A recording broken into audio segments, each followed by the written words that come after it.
નમસ્કાર, હું છું મિત્તલ અને આપ જોઈ રહ્યા છો ચક્રવાત ન્યૂઝ। નજર કરીએ સમાચારો પર ત્યારે પાટણ શહેરના રોકડિયા ગેટ વિસ્તારમાં આવેલા ભગવાન જગન્નાથજીના મંદિર પરિસર ખાતે ચાલુ વર્ષે અષાઢી બીજની 143મી રથયાત્રાની જગન્નાથ મંદિર ટ્રસ્ટ અને જગન્નાથ ભગવાન રથયાત્રા સમિતિ દ્વારા તડામાર તૈયારીઓ હાથ ધરી દેવામાં આવી છે।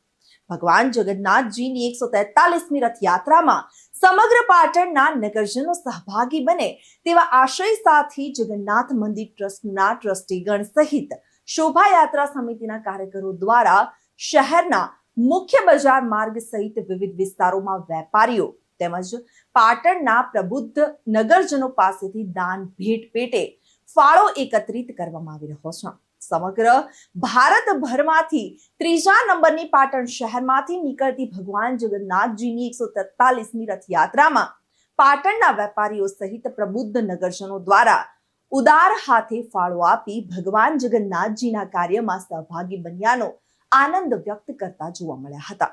તો શોભાયાત્રાને લઈ અને જગન્નાથ મંદિર ટ્રસ્ટ અને શોભાયાત્રા સમિતિ દ્વારા હાથ ધરાયેલી ફાળો એકત્ર કરવાની સેવાકીય પ્રવૃત્તિમાં સૌ પાટણવાસીઓનો સહકાર મળી રહ્યો હોવાનું જગન્નાથ મંદિર ટ્રસ્ટના ટ્રસ્ટી હર્ષદભાઈએ જણાવ્યું હતું। બોલો જગન્નાથ ભગવાન કી જય। તમામ પાટણ શહેરીજનોને વિનંતી, ચાલુ સાલે ભગવાન જગન્નાથની 143મી રથયાત્રાની તડામાર તૈયારીઓ ચાલુ રહી છે।